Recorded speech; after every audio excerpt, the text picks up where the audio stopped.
आज हम स्टार्ट करने जा रहे हैं इंटरनल रिकंस्ट्रक्शन, जो कि एक बहुत ही इम्पॉर्टेंट टॉपिक है हमारे कोर्स का, जिसकी एग्जामिनेशन वेटेज लगभग 10 to 14 मार्क्स की होती है। आइए स्टार्ट करते हैं।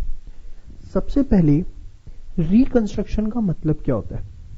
बेटा, रिकंस्ट्रक्शन का मतलब होता है अरेंजमेंट्स मेड बाय financially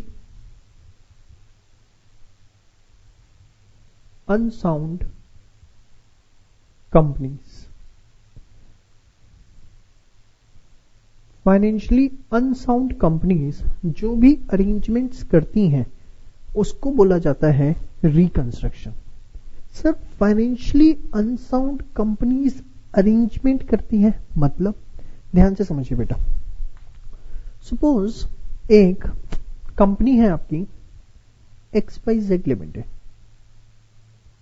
अब XYZ लिमिटेड जो है बहुत लॉसेस बियर कर रही है, इसकी कैपिटल ऑलमोस्ट नेगेटिव हो चुकी है। मैंने क्या बोला? XYZ लिमिटेड है, it is bearing huge losses. Capital जो है वो कंप्लीटली वाइप्ड हो चुकी है। वाइप्ड हो चुकी है मतलब उसकी लायबिलिटीज जो हैं वो ज्यादा हो चुकी हैं इसकी एसेट से, या आप बोल सकते हो इसकी जो नेटवर्थ है वो नेगेटिव हो चुकी है। अब बट XYZ लिमिटेड जो है, इसके डायरेक्टर्स को ऐसा लगता है दो आज हमारी फाइनेंशियल पोजीशन बेकार है, बट अगर हमारी कंपनी को थोड़ा सा फाइनेंशियल सपोर्ट मिल जाए तो हमारी कंपनी दोबारा से रिवाइव कर सकती है। तो इस सिचुएशन को हम बोलेंगे that the directors of the company are interested in reconstruction. Directors of the company are interested in reconstruction, that is they are trying to make certain arrangements so that company can be revived in future. Now, what is this internal reconstruction? Internal means within the company, within the organization। मतलब आप organisation के अंदर ही कुछ internal arrangements करने की कोशिश कर रहे हो। लाइक आप अपने क्रेडिटर से नेगोशिएट करते हो, जाके क्रेडिटर्स को बोलते हो कि सर हमने आपको 3 लाख रुपए पे करने हैं 3 महीने बाद, बट हमारे पास नहीं है। अगर हमारी कंपनी आप आज वाइंड अप भी करवा देते हैं तो आपको कोई फायदा नहीं होने वाला, क्योंकि हमारे पास उतने एसेट्स ही नहीं है कि हम आपको पे आउट कर पाए। तो बेटर आप हमें कुछ एक्सटेंडेड टाइम दें, या बेटर आप 3 लाख की जगह 1 लाख ले लें, या बेटर आप 3 लाख की जगह शेयर्स ले लें। जो भी आपका प्रपोजल है आप अपने क्रेडिटर्स के आगे रखते हैं। सेम वे आप डिबेंचर होल्डर्स के पास जाते हैं कि जी रिडम्पशन का टाइम आ गया है, हमें आपको पेमेंट करनी है, बट हमारे पास कुछ भी नहीं है, वी हैव बाबा जी का ठुल्लू, so what you are trying to get from us, आपको कुछ नहीं मिल सकता। सो यू शुड अंडरस्टैंड कि आप हमें कुछ एक्सटेंडेड टाइम दें and then only we can pay you. Same way आपने अपने प्रेफरेंस शेयर होल्डर्स के साथ नेगोशिएट किया, इक्विटी शेयर होल्डर्स के साथ नेगोशिएट किया, सबके साथ आप कुछ नेगोशिएशंस अरेंजमेंट्स करते हो ताकि आपको कुछ एक्सटेंडेड टाइम मिल सके, आप कुछ उनसे फंड्स रेज कर सको, कुछ अपनी लायबिलिटीज एग्जॉस्ट कर सको, and this entire process is known as internal reconstruction. And why this is done? Just with the purpose to revive the company again. मैं आपको बड़ा अच्छा एग्जांपल देता हूं।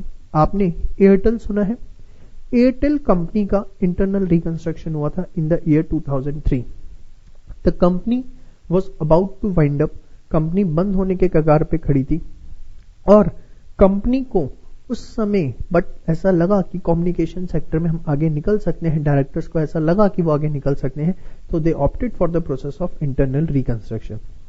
इतना आसान नहीं होता, आपको शेयर होल्डर से परमिशन लेनी पड़ती है, कोर्ट में पूरा प्रपोजल देना पड़ता है, उसके बाद जब वो एक्सेप्ट हो जाता है then only you can opt for internal reconstruction.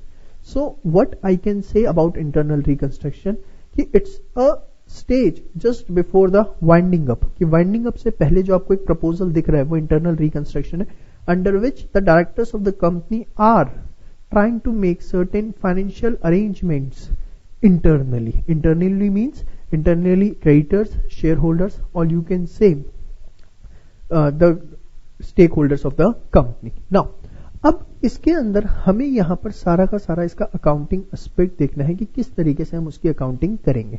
चलिए, for the purpose of accounting हम बेसिकली यहां पर ओपन करते हैं एक रिकंस्ट्रक्शन अकाउंट, जिसको हम बहुत फ्रिक्वेंटली कैपिटल रिकंस्ट्रक्शन अकाउंट भी बोलते हैं. रिकंस्ट्रक्शन अकाउंट या क्या बोलते हैं, कैपिटल रिकंस्ट्रक्शन अकाउंट. इसके अंदर क्या होता है सर, जितने भी प्रॉफिट्स होंगे, प्रॉफिट्स बोलना तो गलत होगा मेरे लिए, गेन्स होंगे रिकंस्ट्रक्शन प्रोसेस से, वो सारे के सारे इसमें क्रेडिट किए जाते हैं. और जितने भी हमें लॉसेस होंगे in the process of reconstruction वो इसमें हम डेबिट करेंगे. ठीक है, एक सेपरेट अकाउंट इसके अंदर ओपन किया जाता है नोन एज रिकंस्ट्रक्शन अकाउंट और capital reconstruction account, in which all the profits are credited and all the losses are debited. सबसे पहले आप इसे एक बार ये नोट कर लीजिए इसका मीनिंग, और इसके बाद हम आगे अपनी डिस्कशन स्टार्ट करते हैं fast.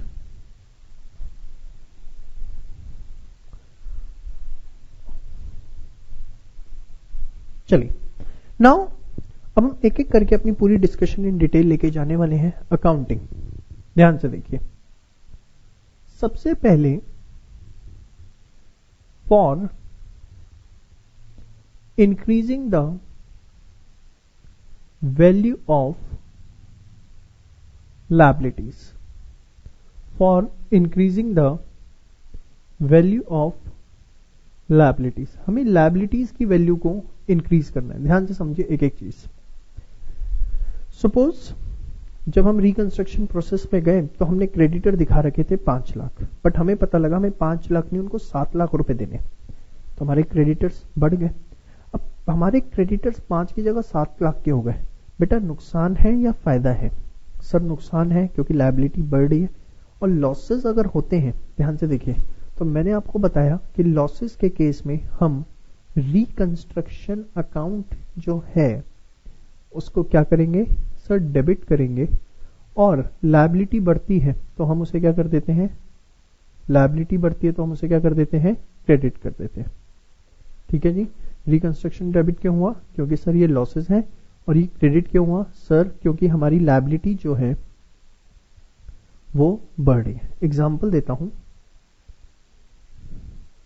Creditors appearing at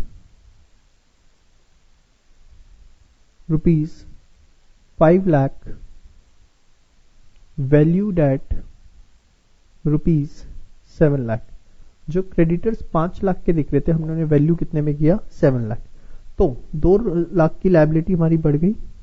liability बढ़ गई तो हमने उसे क्या किया, क्रेडिट किया बेटा टू क्रेडिटर्स. एंड जो हमें नुकसान हुआ वो हमने रिकंस्ट्रक्शन अकाउंट में क्या कर दिया, डेबिट कर दिया. ठीक है, तो reconstruction account debit to creditors. पहली एंट्री आपको समझ में आई. Next, same way for decreasing the value of liabilities, liabilities की वैल्यू डिक्रीज करने के लिए हम क्या करें, for decreasing the value of liabilities. ध्यान से समझिए. For decreasing the value of liabilities, liability कम होती है तो क्या करते हैं हम उसे सर, डेबिट करते हैं. भैया जिनका अकाउंट्स कमजोर है वो ये बात याद रखना, असेट्स अगर बढ़ते हैं तो डेबिट, कम होते हैं तो क्रेडिट. लायबिलिटी अगर बढ़ती है तो क्रेडिट, कम होती है तो डेबिट. हाँ चलो, लायबिलिटी हमारी कम हो रही है तो हम क्या करेंगे, डेबिट. और लायबिलिटी का कम होना हमारे लिए फायदा है तो हम उसे रिकंस्ट्रक्शन अकाउंट में क्या कर दिया, हमने उसे क्रेडिट कर दिया. ठीक है जी. एक एग्जांपल लेते हैं, ध्यान से देखिए. Bills payable of rupees 3 lakh are no longer required to be paid. Bills payable जो कि कितने के हैं, 3 लाख रुपए के हैं, वो अब हमें पे करने की जरूरत नहीं है. अब bills payable of rupees 3 lakh are no longer required to be paid. इससे मेरी जो लायबिलिटी है बेटा वो कम हो रही है या ज्यादा हो रही है? सर कम हो रही है. तो मैंने क्या किया, लायबिलिटी कम हो रही है, मैंने इसे डेबिट किया. बिल्स पेबल डेबिट 3 लाख, और ये हमारे लिए एक तरह से फायदा है, तो मैंने इस फायदे को ट्रांसफर कर दिया टू रिकंस्ट्रक्शन अकाउंट. कितना? 3 लाख. ठीक है जी. तो 2 एंट्रीज आपको क्लियर है, for increasing the value of liabilities and second is for decreasing the value of liabilities. आइए आगे बात करते हैं. Third, for increasing the value of assets. Assets की वैल्यू अगर बढ़ रही है, ध्यान से देखिए आराम से बेटा, अगर एसेट्स बढ़ रहे हैं तो उसको हम क्या करते हैं? डेबिट. एसेट्स अगर बढ़ते हैं तो हम उसे क्या करते हैं? डेबिट. ध्यान से देखिए, एसेट्स अकाउंट डेबिट, और एसेट्स का बढ़ना हमारे लिए क्या है बेटा? प्रॉफिट है. So to reconstruction account, assets account debit to reconstruction account. ध्यान से देखिए, एक एग्जांपल लेते हैं. Unrecorded asset is valued at rupees 5 lakh. Unrecorded asset था एक, जिसको हमने वैल्यू किया 5 लाख का. अनरिकॉर्डेड एसेट वैल्यू किया 5 लाख का. इसका मतलब क्या है कि कोई एसेट था जिसे हमने बुक्स में दिखाई नहीं रखा था, हमें लगता था हमारा है ही नहीं, या किसी भी कारण से बुक्स में वो नहीं था. अब हम उसे बुक्स में लेकर आएंगे. एक एसेट जिसकी वैल्यू 0 थी, अब हम उसे बुक्स में लेकर आ रहे हैं. कितने का? 5 लाख रुपए का. तो प्रॉफिट है सारा का सारा. तो हमने लिखा, या मैं और अच्छा लिख देता हूं, अनरिकॉर्डेड मशीनरी. कोई मशीनरी थी जो आपने बुक्स में रिकॉर्ड ही नहीं कर रखी थी, तो अब हम उसे बुक्स में लेके आएंगे. वैल्यू बढ़ रही, machinery account debit, how much? 5 lakh rupees, और सारा का सारा मेरे लिए प्रॉफिट है, जिसको मैंने ट्रांसफर कर दिया कहां पर? To reconstruction account. तो machinery account debit to reconstruction. Got it. चलिए आगे बात करते हैं. Fourth, for decreasing the value of assets. अगर हमें एसेट्स की वैल्यू को डिक्रीज करना है तो क्या होगा बेटा? एसेट्स की अगर वैल्यू कम हो रही है तो वो हमारे लिए एक तरह से लॉस है या प्रॉफिट है? सर लॉस है. तो लॉस है तो बताओ बेटा क्या करोगे? सर हम रिकंस्ट्रक्शन अकाउंट को डेबिट करेंगे. ठीक है, और ध्यान से समझिए, एसेट्स की वैल्यू कम हो रही है, एसेट्स कम होते हैं तो मैंने भी आपको बताया एसेट्स कम होते हैं तो आप क्या करते हैं? क्रेडिट. तो टू एसेट्स अकाउंट. ठीक है, एग्जाम्पल के तौर पे investments of book value rupees 10 lakh valued at rupees 50,000. 10 lakh रुपए की आपने बुक्स में इन्वेस्टमेंट दिखा रखी थी, जिसकी हमने वैल्यू लगाई, कितनी निकली? 50,000 रुपए. तो हमें नुकसान हुआ, कितने का नुकसान हुआ बेटा? हमें नुकसान हुआ 9,50,000 का. हमें जो नुकसान हुआ वो हुआ 9,50,000 का. To investments how much? 9,50,000. तो आपने चारों चीजें अच्छे से देखी कि लायबिलिटी बढ़ेगी, लायबिलिटी कम होगी, एसेट्स बढ़ेंगे, एसेट्स कम होंगे. आप पहले यहां तक सारा नोट डाउन कर लीजिए, उसके बाद हम अपनी डिस्कशन को आगे बढ़ाते हैं. फटाफट इसे नोट करिए फास्ट. सुनो, हमने 4 एंट्रीज अब डिस्कस कर लिए, आगे बढ़ते हैं हम. For reducing the paid up capital. बड़े आराम से रिलैक्स होके इस एंट्री को समझना. इसमें मैं आपको बहुत सारी बातें सिखाऊंगा, ध्यान से. बहुत ही इंपॉर्टेंट फैक्टर है। ये एंट्री आपको समझ में आ गई तो इंटरनल रिकंस्ट्रक्शन के ऑलमोस्ट आपके कॉन्सेप्ट क्लियर हो जाते हैं। See for reducing the paid up capital, इसमें केस 1 है आपके पास, only paid up is reduced, and case 2 है इसमें आपके पास both face value as well as paid up is reduced। दोनों को रिड्यूस किया गया, फेस वैल्यू को भी रिड्यूस किया गया as well as paid up को भी रिड्यूस किया गया। ध्यान से देखिए बेटा, ये है क्या चीजें, एक एग्जांपल से हम सारी की सारी समझते हैं प्लीज। सपोज एक कंपनी है XYZ लिमिटेड, ठीक है। XYZ लिमिटेड के 10,000 शेयर्स हैं ऑफ ₹10 ईच, ठीक है। तो कितने के हो गए बेटा, 1 लाख रुपए के। और मैंने बोला फुली पेड है, मतलब शेयर होल्डर्स ने, बड़े शरीफ शेयर होल्डर्स हैं, उन्होंने सारा अमाउंट पे कर रखा है, ठीक है। XYZ लिमिटेड ने अपने शेयर होल्डर्स से जाके कहा कि सर आप अपनी पेडअप कम करवा लो।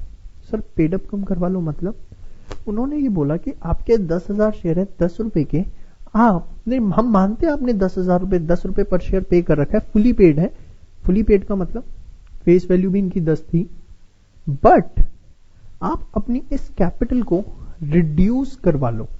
इस कैपिटल को रिड्यूस करवाने से क्या बेनिफिट होगा सर, वो भी हम आपको 2 मिनट में समझाते हैं। ध्यान से देखिए, मतलब XYZ Limited reduced the paid up capital by ₹3 per share। 3 रुपए से उसने पेड अप कैपिटल कम कर दी, किसने, XYZ लिमिटेड ने।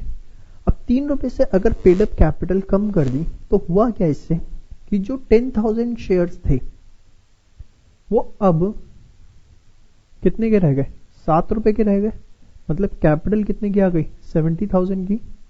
फेस वैल्यू अभी भी 10 ही है, फेस वैल्यू कितनी है, 10। ध्यान से समझिए, पहली चीज सर कंपनी ऐसा क्यों करती है, वो पेड अप कम क्यों करती है बेटा, इसलिए करती है। ध्यान से देखिए, जब आप बैलेंस शीट बना रहे हो, सपोज यहां पर एसेट्स हैं या P&L आपने लॉसेस देख रखा रखे हैं।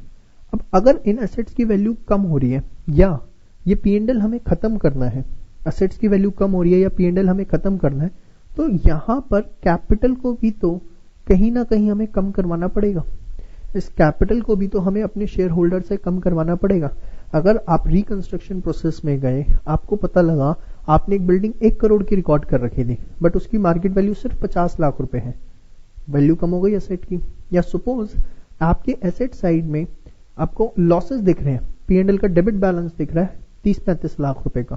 तो अब रिकंस्ट्रक्शन प्रोसेस में जाके जब आप इन्हें खत्म कर रहे हो, तो एक साइड अगर आप इन चीजों को कम कर रहे हो तो बट ऑब्वियस है उससे कंपनी की कैपिटल भी क्या हो रही है, कम होगी। नाउ अब सपोज ध्यान से समझिए, मेन बात अब आएगी, ये तो बच्चों वाली बात थी। 10,000 शेयर थे 10 रुपए वाले, XYZ लिमिटेड ने रिड्यूस किया पेड अप बाय ₹3 पर शेयर। तो अब जो कैपिटल है वो कम होगी, कितनी हो गई, 70,000 रुपए। कंपनी के पॉइंट ऑफ व्यू से अगर आप देखें तो कैपिटल कम हो रही है, कैपिटल कम हो रही है तो हम उसको क्या करेंगे, डेबिट करते हैं। अगर कैपिटल कम होती है, कैपिटल कम होती है तो उसको क्या किया जाता है, डेबिट। और कैपिटल का कम होना प्रॉफिट है भाई, लायबिलिटी साइड आती है ना, एक तरह से लायबिलिटी कम हो रही है तो वो कंपनी के लिए क्या है, प्रॉफिट है, ठीक है जी। बट यहां मैंने क्या लिखा, both face value as well as paid up is reduced. ध्यान से समझना, अभी आपको 2 मिनट बाद बहुत नई नई चीजें पता लगेंगी। XYZ limited reduced the paid up to ₹7 per share. ध्यान से समझिए, XYZ लिमिटेड ने पेड अप को रिड्यूस करके 7 पर शेयर तक कर दिया। मतलब क्या है बेटा, यहां पर इसका मतलब है कि 10,000 शेयर्स तो हैं 7 का ही है, बट जो फेस वैल्यू है ना वो अब 7 हो चुकी है। अब कंफ्यूज हो जाओगे बहुत ज्यादा, ध्यान से समझो बड़े अच्छे से। हमारे पास XYZ लिमिटेड थी, 10,000 शेयर थे, 10 रुपए का एक शेयर था, फुली पेड शेयर थे। क्या थे बेटा? Fully paid share, face value 10। हुआ क्या केस 1 के अंदर, मैंने कहा पेड अप कैपिटल 3 रुपए से कम हुई, तो बची कितनी? 10,000 शेयर, 7 रुपए के हिसाब से 70,000 का। यहां मैंने बोला इट्स अ केस 2 जिसमें 7 रुपए तक आ गई, 10,000 शेयर 7 रुपए के हिसाब से 70,000। तो सर बात तो दोनों एक ही है। नहीं, जमीन आसमान का डिफरेंस है। यहां फेस वैल्यू कितनी है? 10, यहां फेस वैल्यू कितनी है? 7। यहां फेस वैल्यू 10 है और यहां फेस वैल्यू 7 है। इससे क्या फर्क पड़ता है? ध्यान से समझो बेटा। जब हम किसी कंपनी के शेयर्स परचेज करने जाते हैं ना, तो हम कंपनी के साथ एक कॉन्ट्रैक्ट एंटर करते हैं। क्या कॉन्ट्रैक्ट एंटर हो जाता है हमारा कंपनी के साथ? कि हम कंपनी का शेयर परचेज करेंगे, मतलब कंपनी हमें अपना शेयर देगी और बदले में हम कंपनी को पेमेंट करेंगे, that will B face value. हम कंपनी को मिनिमम फेस वैल्यू पे करेंगे। अब हुआ क्या, हमारे 10,000 शेयर थे, हमने 10 रुपए पूरे के पूरे पे कर रखे थे, पूरी फेस वैल्यू हमने पे कर रखी थी। बीइंग अ शेयर होल्डर हमारी कोई लायबिलिटी नहीं थी, हमने कंपनी को सारा पैसा पे कर रखा था। कंपनी के डायरेक्टर्स आए, दे रिक्वेस्टेड अस कि सर आप अपनी कैपिटल कम कर लीजिए। तो हमने कहा हमें क्या फर्क पड़ता है, 10,000 के 7 रुपए के हिसाब से 70 कर दो। बट फेस वैल्यू उन्होंने सेम रखी, फेस वैल्यू सेम 10 रुपए रखी। मतलब फेस वैल्यू 10 है, हमने पे कर रखे थे 10 के 10, वो 10 जो हमने पे कर रखे थे उन्होंने कितना घटा के कर दिया उसे? 7। तो हुआ क्या, एक तो हमारा बीइंग अ शेयर होल्डर क्या नुकसान हुआ? शेयर होल्डर की तरह हमारा ये नुकसान हुआ, एक तो जो हमने 10 रुपए दिए थे उसे घटा के आपने 7 रुपए कर दिए, और दूसरा हमारा ये नुकसान हुआ क्योंकि वी आर लायबल टू पे फेस वैल्यू। अब हमारी कंपनी में फेस वैल्यू सिर्फ और सिर्फ 7 रुपए रह गई है, तो फ्यूचर में ये 3 रुपए जब भी कंपनी हमसे मांगेगी ये भी हमको पे आउट करने पड़ेंगे।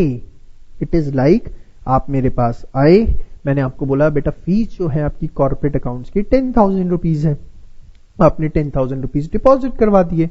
अब मैंने क्या किया, आपसे बोला कि बेटा आप एक काम करो, मैं ना ये फीस स्लिप आपको 6,000 की कर देता हूं ड्यू टू सम प्रॉब्लम्स। आपने कहा सर ठीक है, मैंने उसे कट किया, उस पर 6,000 लिख दिया, आपको पकड़ा दी। अगले दिन रिसेप्शन पर मेरे स्टाफ ने रोक लिया और आपको बोला फीस। आपने कहा मैंने तो सारी पे करी थी। मैंने स्लिप दिखाओ, स्लिप दिखाई, आपने कितनी थी? 6,000। फीस कितनी थी? 10,000। तो एक तो आपने जो 4,000 पे किए वो डूब गए, और क्योंकि अब आपके स्लिप पे 6,000 आ चुका है और फीस थी 10,000 रुपए, तो यू आर लायबल टू पे ₹4,000 इन फ्यूचर। ये वो सिचुएशन है जहां शेयर होल्डर डबल तरीके से मरता है।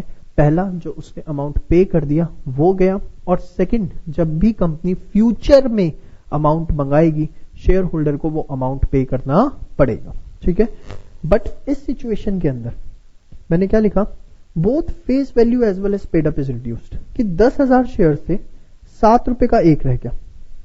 10 का था, हमने कितने का कर दिया? 7 का। बट हमने साथ साथ फेस वैल्यू भी कम कर दी, हमने साथ साथ फेस वैल्यू भी कम कर दी। फेस वैल्यू कम करने से हुआ क्या, फेस वैल्यू कम करने से साथ साथ ये हुआ कि yes share holder is liable to pay the amount, share holder is liable to pay the amount. No, share holder is not liable to pay the amount at all. क्या share holder amount future में पे करने के लिए liable है? नहीं। सिर्फ उसका एक ही नुकसान हुआ, जो उसने 1 लाख रुपए पे किए थे वो घट के 70,000 हो गए। उसको फ्यूचर में कुछ और पे करने की जरूरत नहीं है, क्योंकि फेस वैल्यू जो है वो बेटा कितनी है? 7। बट यहां उसके 2 नुकसान हुए। क्या? पहला, एग्जिस्टिंग कैपिटल इज रिड्यूस्ड, और दूसरा नुकसान क्या हुआ, share holder is liable to pay amount in future as well. कितना? ऑफ ₹3 पर शेयर। ठीक है बेटा, जबकि इस केस के अंदर only existing capital is reduced. सिर्फ एग्जिस्टिंग कैपिटल रिड्यूस हुई है, share holder is not liable to pay any amount in future. In future share holder किसी भी तरीके का अमाउंट पे करने के लिए लायबल नहीं है। तो यहां मैंने लिखा only paid up is reduced, यहां लिखा both face value as well as paid up is reduced. आपको दोनों सिचुएशन क्लियर होंगी।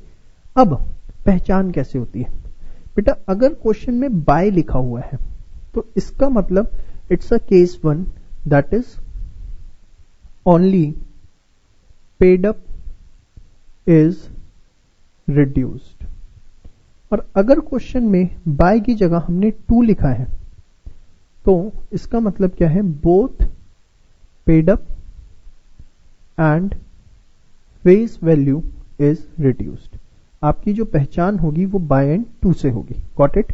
एंड अगर फेस वैल्यू और पेड अप दोनों रिड्यूस हो रहे हैं तो हमें कैसे करना है, सबसे पहले इक्विटी शेयर कैपिटल डेबिट, यहां आपने लिखनी है पुरानी फेस वैल्यू। जो भी पुरानी फेस वैल्यू थी वो सारी शेयर कैपिटल अब जो है वो एग्जॉस्ट हो चुकी है, खत्म हो चुकी है।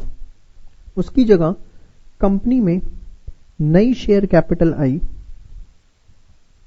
जिसकी न्यू फेस वैल्यू है, और ये जो सारा प्रॉफिट है ये कहां चला गया आपका, रिकंस्ट्रक्शन प्रोसेस में। आप समझें इस चीज को, यहां तो सिर्फ मैंने पेड अप कम करना था तो सीधी एंट्री कर दी equity share capital to reconstruction. यहां मुझे फेस वैल्यू भी कम करनी है तो पुरानी डिनोमिनेशन की जितनी शेयर कैपिटल थी वो खत्म हो जाएगी, उसको मैं डेबिट करूंगा। नई डिनोमिनेशन की कैपिटल मेरे पास आएगी, उसको मैं क्रेडिट करूंगा, और जो भी फायदा है वो रिकंस्ट्रक्शन में गया। एक एग्जाम्पल से समझते हैं, आइए फटाफट एग्जाम्पल मैं इसके ऊपर ले रहा हूं, बड़े ध्यान से रिलैक्स होकर एग्जाम्पल आपको देखना है। एग्जाम्पल तो वैसे मैंने लिया ही हुआ है आपके पास, उसी की एंट्रीज करते हैं। आइए सबसे पहले फर्स्ट वाले की करते हैं।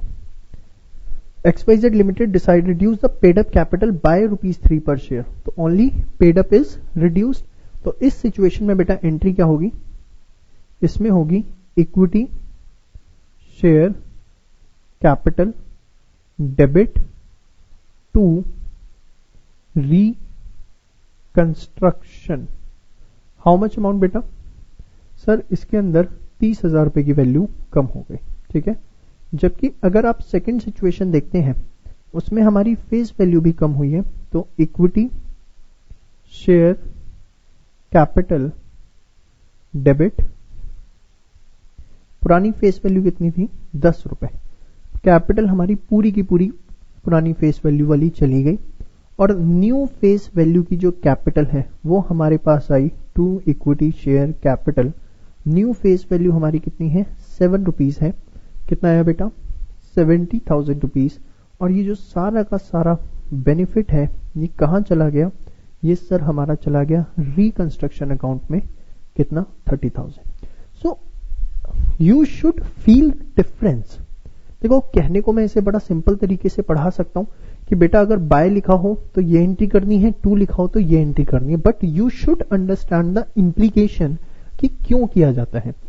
इसमें सिर्फ पेड अप कम हुई, फेस वैल्यू कम नहीं हुई, तो दो नुकसान शेयर होल्डर को झेलने हैं, पुरानी कैपिटल भी गई और शेयर होल्डर को फ्यूचर में 3 रुपए भी देने पड़ेंगे। इसमें जब फेस वैल्यू चेंज हुई तो सिर्फ पुरानी कैपिटल गई, फ्यूचर में पैसा देने की जरूरत नहीं है।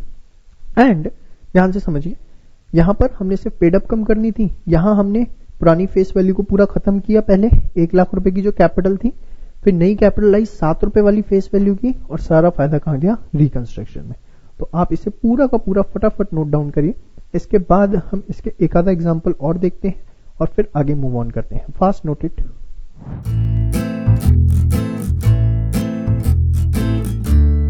आइए डिस्कस करते हैं एक आधा एग्जाम्पल इसके ऊपर। XYZ limited decided to reduce the paid up capital by ₹3 per share on 10,000 shares fully paid up. हाँ जी, 3 रुपए कम हो रही है, 3 रुपए से कम हो रही है, तो सिर्फ पेड अप हमें कम करनी है। बताइए, equity share capital debit 10,000 into 3 कितना हो गया? 30,000। टू रिकंस्ट्रक्शन फायदा हुआ कितने का? 30,000 का। बट अगर यही क्वेश्चन मैं कुछ इस तरीके से देता, ABC limited decided to reduce the paid up ₹2 per share on 15,000 shares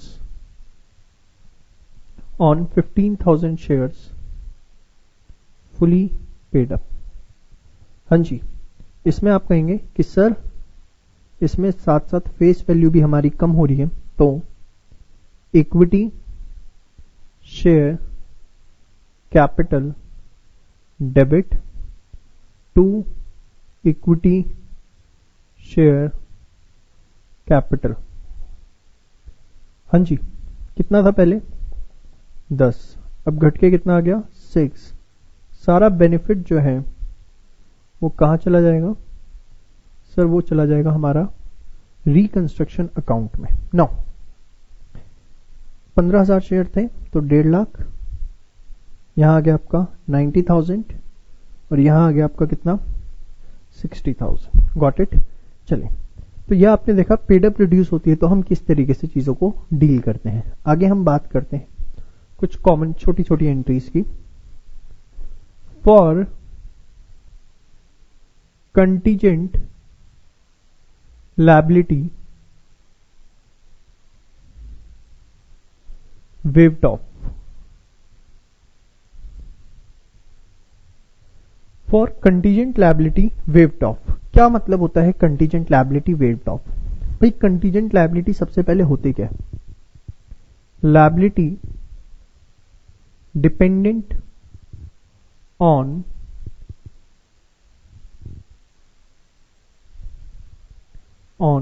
some future event. ऐसी लायबिलिटी जो किसी फ्यूचर इवेंट पे डिपेंड करती है। सपोज मेरे पे किसी ने केस कर रखा है 5 लाख के कंपनसेशन का, तो अगर मैं केस हार गया तो मुझे वो कंपनसेशन देना पड़ेगा।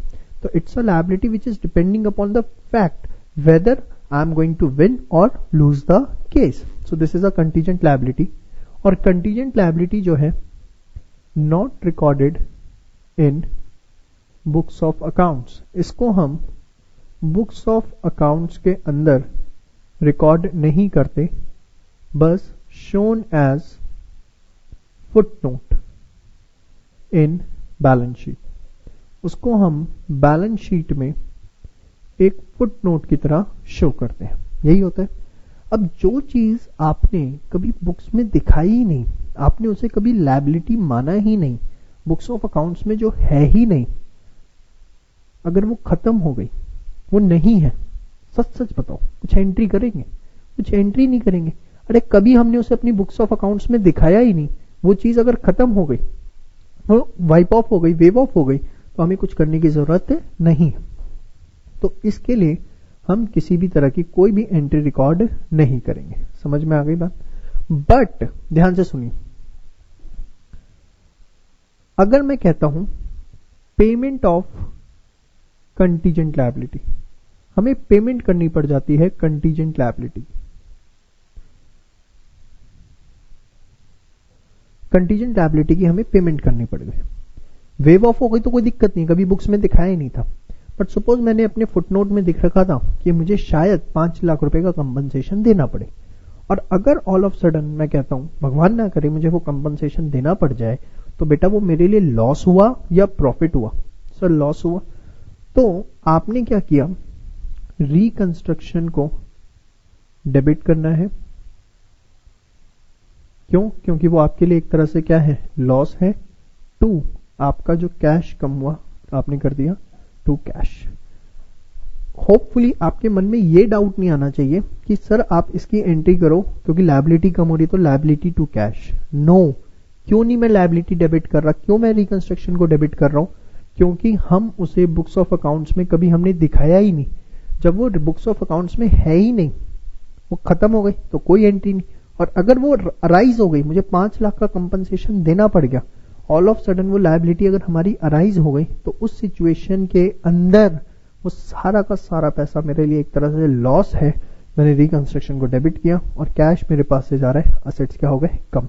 मेरी लायबिलिटी कम नहीं हो रही, वो मेरा लॉस है। आप ये मत सोचो कि पे करने से मेरी लायबिलिटी कम हो रही है। बेटा लायबिलिटी कहां से कम हो रही है?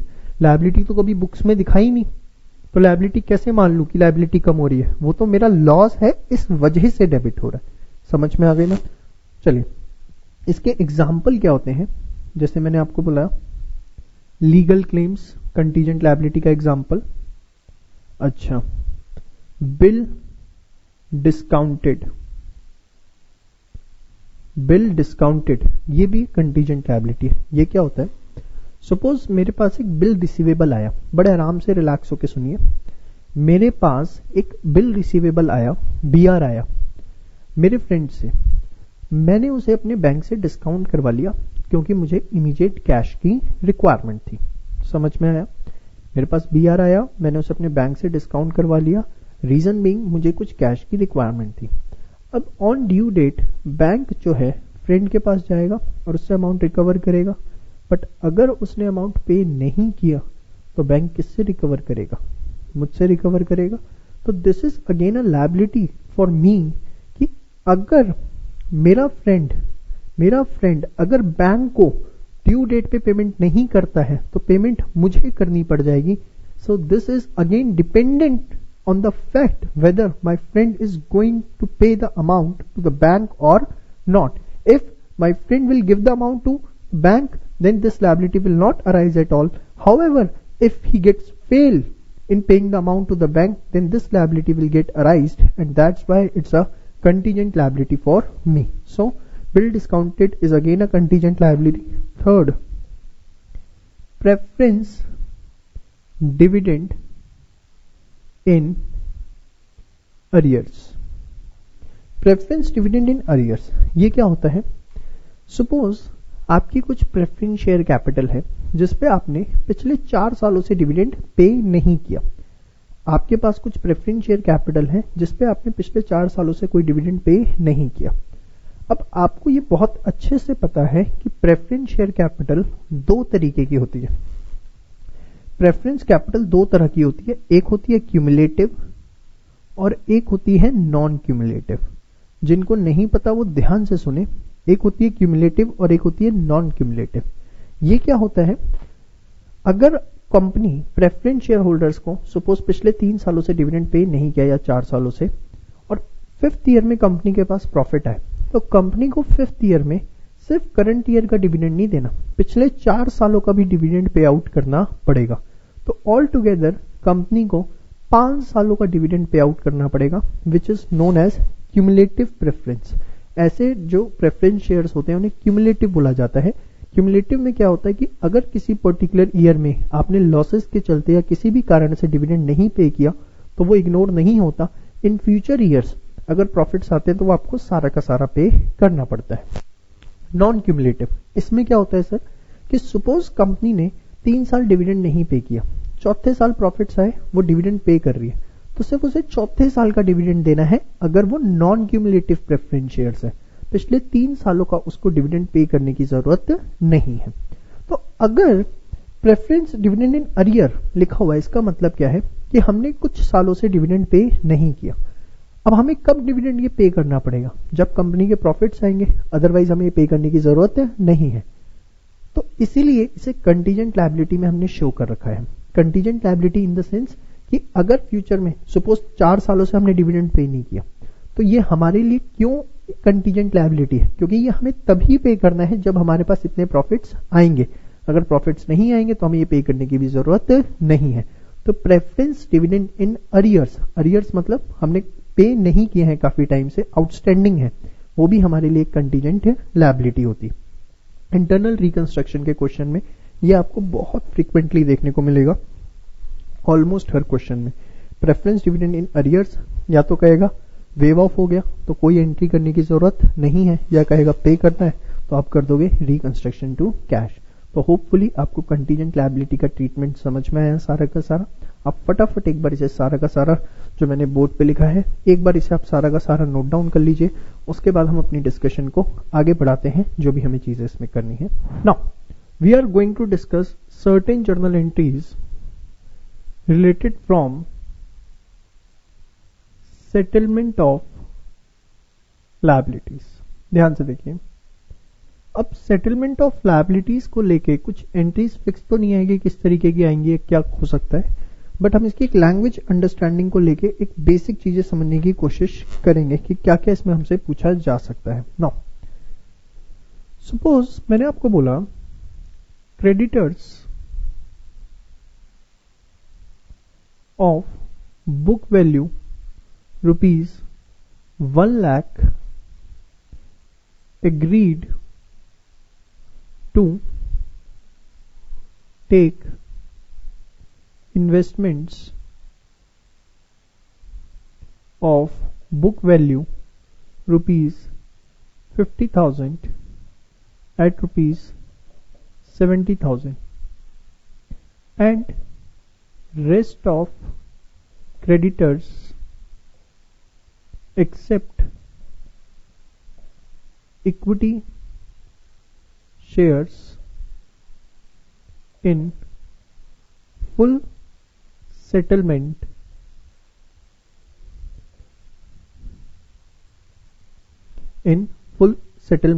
at the rate of ₹10 each। और मैंने यहां लिख दिया टोटल क्रेडिटर्स जो है हमारे वो 2 लाख है। ध्यान से देखिए, कुछ भी आपको लिख के एग्जाम में आ सकता है, आपको उसे बड़े रिलैक्स होके पढ़ना है। कह रहे क्रेडिटर्स 1 लाख रुपए की बुक वैल्यू के इन्वेस्टमेंट्स लेके जा रहे हैं जिनकी बुक वैल्यू है 50,000 रुपए एट रुपीज, ओहो ये गलत बन गया, at ₹1 lakh and rest of the creditors accept equity shares in full settlement of 10 each, और टोटल क्रेडिटर्स हमारे 2 लाख। ध्यान से देखिए, हमारे जो टोटल क्रेडिटर्स हैं वो कितने के हैं सर? हमारे टोटल क्रेडिटर्स हैं 2 लाख रुपीस के। इसमें से हमारे 1 लाख रुपए के जो क्रेडिटर्स हैं वो इन्वेस्टमेंट्स लेके जा रहे हैं। इन्वेस्टमेंट्स की जो बुक वैल्यू है वो कितनी है? 50,000। बाकी के जो 1 लाख के हमारे क्रेडिटर्स हैं they are accepting the shares at the rate of 10 each. यही बात कह रहा है। अब ध्यान से देखें, सबसे पहले हम इसकी एंट्री करेंगे फिर हम इसकी एंट्री करेंगे प्लीज। क्रेडिटर्स कम हो गए, कितने के? 1 लाख रुपए के।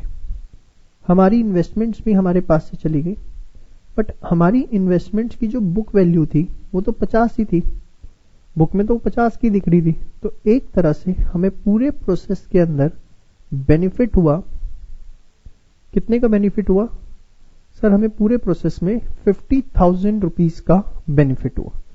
समझ में आ गया? क्योंकि इन्वेस्टमेंट की जो बुक वैल्यू थी वो तो बेटा 50 थी ना, वो 1 में लेके गए, तो मतलब हमें 50 का बेनिफिट हुआ। सेकेंड चीज, बाकी जो हमारे क्रेडिटर्स कम हुए, डेबिट किया, वो हमसे क्या लेके गए? Equity share capital. Equity share capital कितने की लेके गए? 1 लाख रुपए की। नंबर ऑफ शेयर्स अगर आप निकालना चाहते हो, 1 लाख रुपए की थे, 10 रुपए का एक शेयर, तो 10,000 शेयर्स निकल के आते हैं। ठीक है बेटा, तो 2 चीजें आपको समझ में आ गई, creditors to investment to reconstruction, creditors to equity share capital. समझ में आया? नोट करिए इसे फास्ट। चलिए, इसके अलावा किस तरीके की एंट्रीज आती हैं आराम आराम से डिस्कस करते हैं। ध्यान से देखिए, 12% debentures of ₹10 lakh agreed to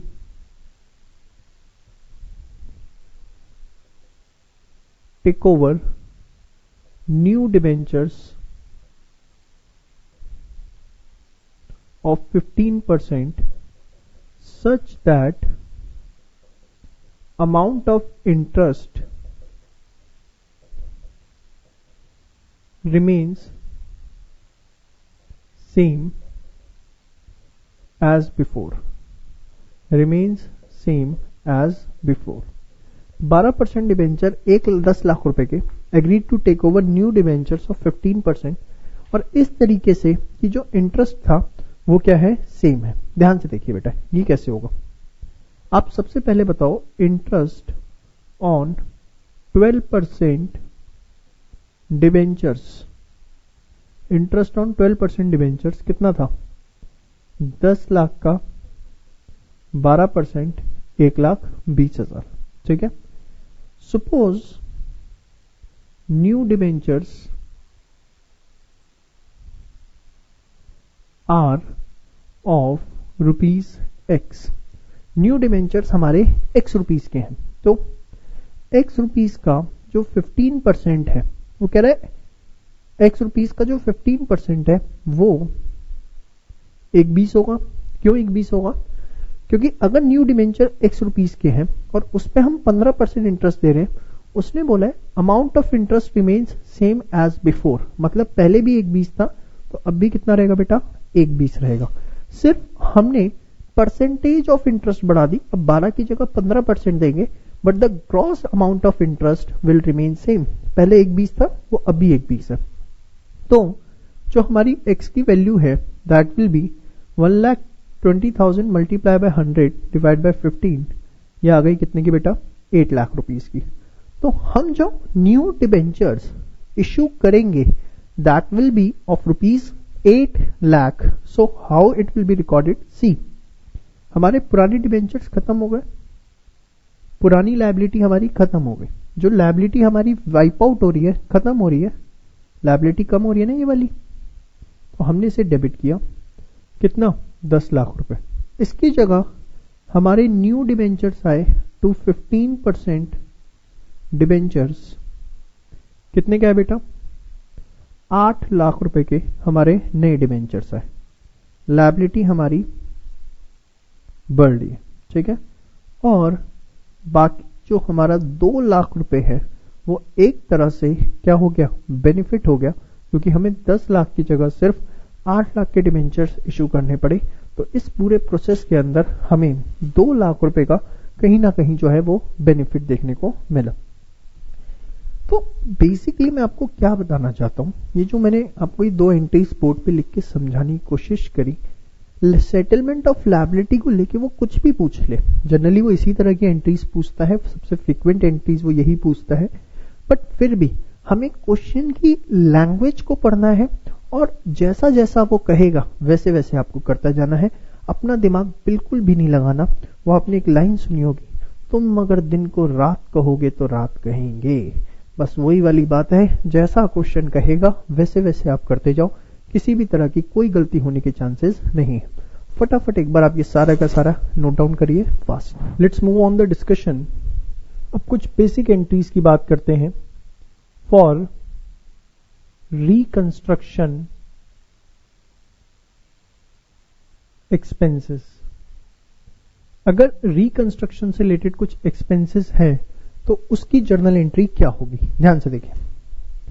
reconstruction expenses है, डेबिट होगा, लॉस है एक तरह का, रिकंस्ट्रक्शन अकाउंट डेबिट, और कैश हमारे पास से जा रहा है तो टू कैश अकाउंट। ठीक है जी, कैश क्यों क्रेडिट हुआ, एसेट कम हो रहा है और एक तरह से एक्सपेंस है तो हमने इसे डेबिट किया। ठीक है जी। इसके बाद for writing off fictitious assets, जितने fictitious assets books of accounts में दिख रहे हैं, कौन कौन से फिक्टिशियस एसेट्स हो सकते हैं सर, लाइक P&L का डेबिट बैलेंस, प्रिलिमिनरी एक्सपेंसेस, ठीक है, मिसलिनियस एक्सपेंडिचर, कुछ भी इस तरीके का आपको एसेट साइड दिख रहा है तो हम इन सब चीजों को राइट ऑफ करेंगे। एक बात आपको ध्यान रखनी है, क्या whether or not specified in question, fictitious asset is always written off. Fictitious asset को हम हमेशा रिटर्न ऑफ करेंगे, चाहे वो क्वेश्चन में स्पेसिफाई है या नहीं है। अब राइट ऑफ कर रहे हो असेट, फिक्टिशियस असेट्स को, लॉसेस है, क्या एंट्री होगी? Reconstruction account debit, debit balance था P&L का, खत्म कर दिया आपने। जो भी प्रिलिमिनरी एक्सपेंसेस थे वो भी आपने उड़ा दिए। जो भी मिसलिनियस एक्सपेंडिचर था, ये एंट्री अगर आपको बैलेंस शीट में फिक्टिशियस असेट्स दिख रहे हैं तो ये एंट्री आपको रिकॉर्ड करनी ही करनी है, चाहे इसके बारे में वो आपको क्वेश्चन में स्पेसिफाई करे या ना करे। आपको ये बिल्कुल भी देखने की जरूरत नहीं है, ये एंट्री तो आपकी रिकॉर्ड होगी होगी। अब इसमें मैंने जानबूझकर एक स्पेस छोड़ा है, वो किस लिए, ध्यान से देखिए। टू गुडविल, ये क्या है सर? गुडविल तो फिक्टिशियस एसेट नहीं होती, गुडविल तो इंटेंजिबल एसेट होती है। जी हां, दो goodwill being an intangible asset, still it will always be written off on in reconstruction process. Why so sir? ऐसा क्यों हो रहा है? बेटा बड़ा सिंपल सा जवाब है, आप खुद सोच सकते हो कि जिस कंपनी का इंटरनल रिकंस्ट्रक्शन हो रहा है, जो फाइनेंशियली अनसाउंड है, क्या उसकी मार्केट में कोई गुडविल हो सकती है? तो अगर कुछ भी गुडविल बुक्स ऑफ अकाउंट्स में एग्जिस्ट कर रही है तो हमें उसे क्या कर देना चाहिए? राइट ऑफ कर देना चाहिए। Not because it's a fictitious asset, but because of the fact the company who is under the process of internal reconstruction cannot enjoy any goodwill in the market, therefore it will also be written off with the fictitious asset. बात समझ में? ये entry तो आपको हमेशा question में करनी है, चाहे कुछ स्पेसिफाई है या नहीं। उसके बाद for balance in reconstruction account, जो भी रिकंस्ट्रक्शन अकाउंट में आपके पास बैलेंस बचेगा, अब जो भी आपके पास रिकंस्ट्रक्शन अकाउंट में बैलेंस बचेगा, जो भी आपके पास उसमें प्रॉफिट्स बढ़ जाएंगे, वो सारे के सारे बेटा कैपिटल नेचर के प्रॉफिट है। क्यों कैपिटल नेचर के? बेटा रिकंस्ट्रक्शन रोज होगा बिजनेस में, आज कल परसों, रिकरिंग नेचर का है, ऑब्वियसली नॉन रिकरिंग है, वंस इन अ वाइल, कभी लाइफ टाइम में हो गया तो हो गया। तो इस वजह से ये कैपिटल नेचर का प्रॉफिट है, और जो भी रिकंस्ट्रक्शन अकाउंट में प्रॉफिट बचेंगे that will be transfer to capital reserve. जो भी हमारे पास रिकंस्ट्रक्शन अकाउंट में बचेगा वो हम प्रॉफिट्स जो हैं वो ट्रांसफर कर देंगे। कहां ट्रांसफर कर देंगे बेटा? सर हम उसे ट्रांसफर कर देंगे कैपिटल रिजर्व अकाउंट में। बात समझ में आ गई? तो बेसिकली आपने मेरे साथ एंट्रीज देखी रिकंस्ट्रक्शन की, हमें किस किस तरीके से क्या करना है, आप ये सब नोट डाउन कर लीजिए। नाउ अब हम अपनी डिस्कशन क्वेश्चंस की तरफ मूव ऑन करेंगे। आई होप जिस एक्सपेक्टेशन के साथ आपने इस वीडियो को देखना शुरू किया था वो एक्सपेक्टेशन आपकी पूरी हो रही है, और जो भी कॉन्सेप्ट्स आप क्लियर करना चाहते थे, जिस टॉपिक में आप कमांड चाहते थे अपने रिस्पेक्टिव एग्जाम के लिए, वो आप इस वीडियो के थ्रू फुलफिल कर पा रहे हैं। यहाँ मैं आपको एक छोटी सी इन्फॉर्मेशन देना चाहूंगा कि हमारे सभी पेड कोर्सेज जो हैं वो आपके रिस्पेक्टिव एग्जाम्स के अवेलेबल हैं ऑन द वेबसाइट eScholars.in, जिसका लिंक भी आपको डिस्क्रिप्शन में प्रोवाइड किया गया है। I will just request you कि आप सोचिए कि फ्री कंटेंट में अगर इतना दम है तो पेड कंटेंट में हमने क्या क्या चीजें आपको दे रखी होंगी। एक बार आप जाके हमारी वेबसाइट जरूर विजिट करें eScholars.in, और आप विश्वास मानिए नर्सरी के स्कूल से भी कम फीस पर हमने आपको वीडियो लेक्चर्स जो है आपके एग्जाम के लिए प्रोवाइड करवा रखे हैं, and much of premium quality. Thank you so much. Now surrender of shares, इसके अंदर क्या होता है, कंपनी के एग्जिस्टिंग शेयर होल्डर्स कंपनी को अपने शेयर्स सरेंडर करते हैं। वो उनके बीच में आपस में एक म्यूचुअल डिस्कशन होता है, स्पेशल रेजोल्यूशन पास किया जाता है, बट हमें अकाउंटिंग एस्पेक्ट पे रहना है। इसके अंदर क्या होता है, existing share holders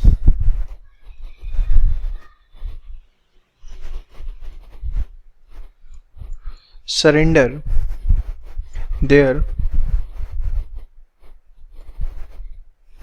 holdings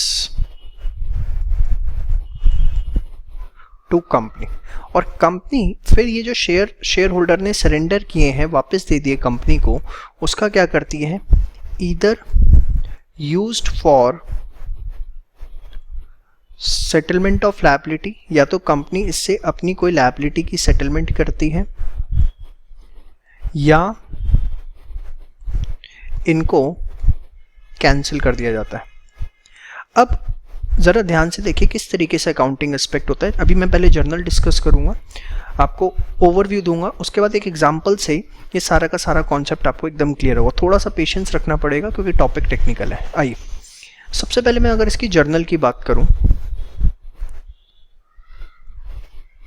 eight the time shares are surrendered,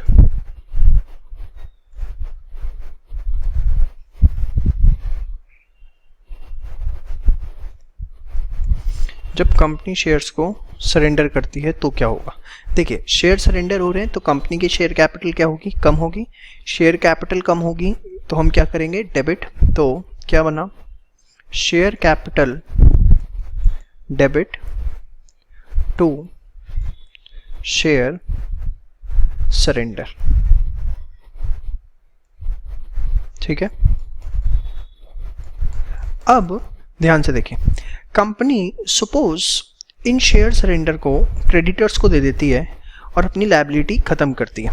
तो फॉर कैंसिलेशन ऑफ लायबिलिटी, भाई अगर कंपनी ने ये शेयर्स देके जो शेयर होल्डर ने सरेंडर किए थे क्रेडिटर से अपना पीछा छुड़वा रही है, कैंसिलेशन हो रही है लायबिलिटी की, तो एक तो कंपनी की लायबिलिटी क्या हो गई, खत्म हो गई, और जितनी लायबिलिटी खत्म हो गई कंपनी के लिए वो सारा का सारा क्या है, प्रॉफिट है।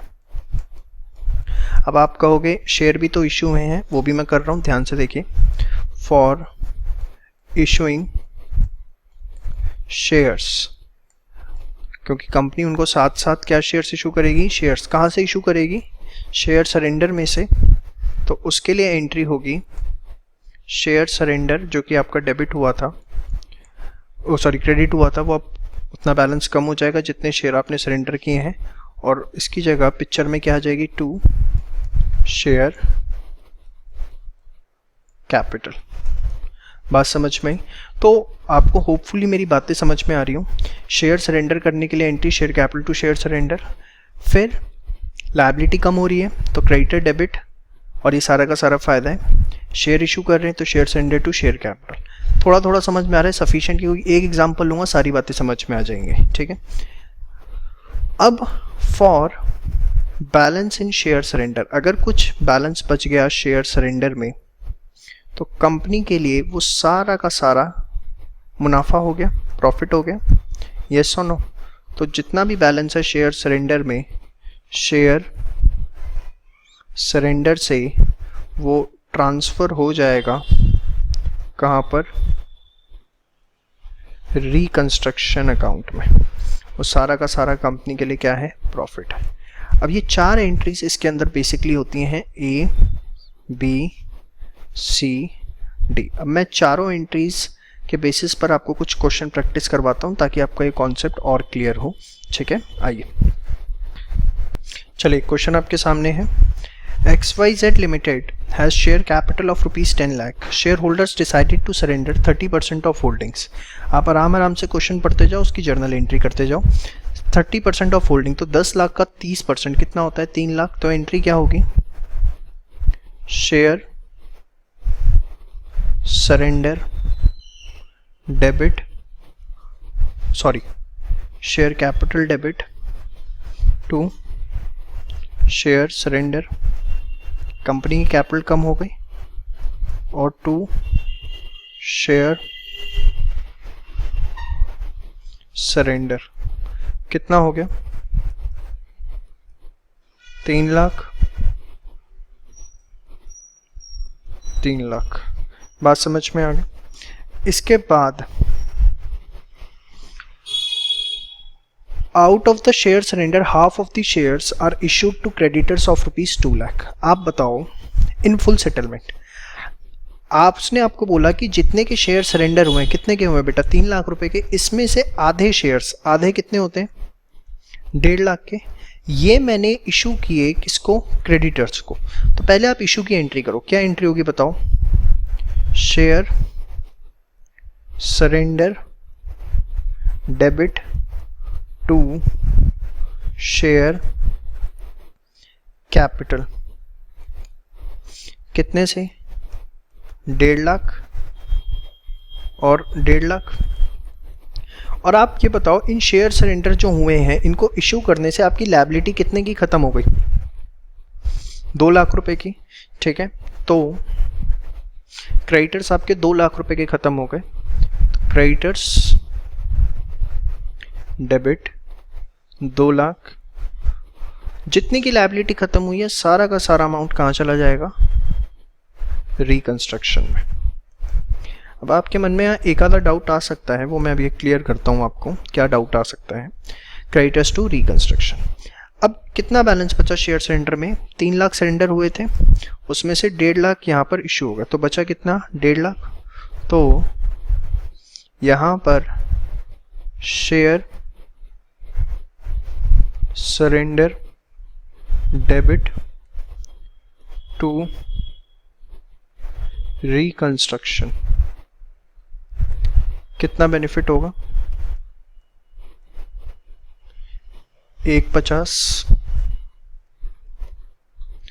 150, ठीक है। जितना बैलेंस बचा वो हमने सारा यहाँ ट्रांसफर कर दिया। आपको मन में क्या डाउट आ सकता है कि सर आपने क्रेडिटर टू रिकंस्ट्रक्शन जो है वो 2 लाख से क्यों किया, क्योंकि अगर क्रेडिटर 2 लाख के थे तो हमने उन्हें 1.5 लाख के शेयर्स भी तो दिए हैं, तो ऐसा तो हमारा प्रॉफिट जो है वो 50,000 हुआ। ये मन में आपके डाउट आ सकता है, ध्यान से समझिए। अगर आप बेटा टोटल देखो, मैं आप ही की बात ऊपर कर देता हूँ, यहाँ प्रॉफिट हुए 50,000 के, और जो आपके शेयर सरेंडर हुए थे वो तो सारा ही आपका एक तरह से प्रॉफिट ही है भाई। शेयर सरेंडर जो हुए वो सारा का सारा क्या है आपका, प्रॉफिट। तो 3 लाख के वो प्रॉफिट हुए थे और 50,000 के ये, क्योंकि 2 लाख के क्रेडिटर 1.5 लाख में मान गए, तो टोटल कितने के हुए, 3.5 लाख।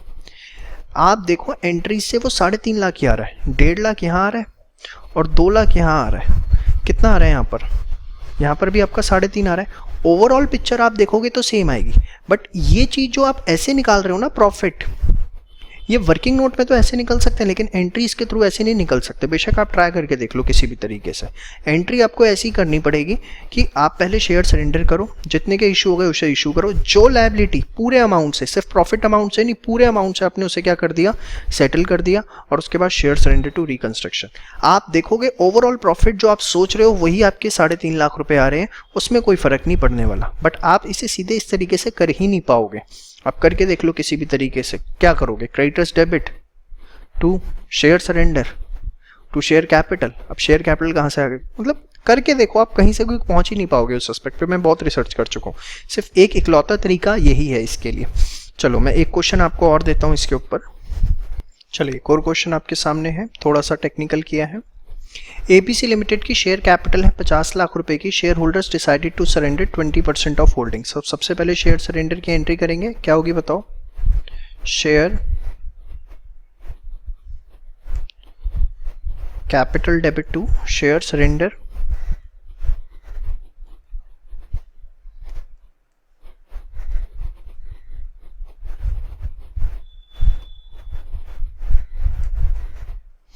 कितने से, 10 लाख से। इसके बाद उसने बोला है कि out of share surrender 80% are issued to debenture holders. तो इशू की एंट्री कर दो, जैसे जैसे पढ़ते जाओ वैसे वैसे क्वेश्चन करो। Share surrender debit to share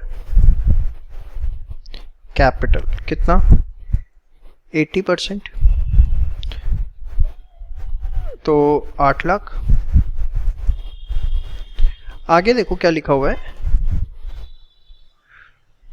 to debenture holders of 20 lakh in settle of liability of ₹15 lakh and balance in cash. मतलब पूरी की पूरी 20 लाख की लायबिलिटी एग्जॉस्ट नहीं हो रही, सिर्फ 20 लाख में से हम 15 लाख की लायबिलिटी एग्जॉस्ट कर पा रहे हैं। तो बताओ क्या होगा,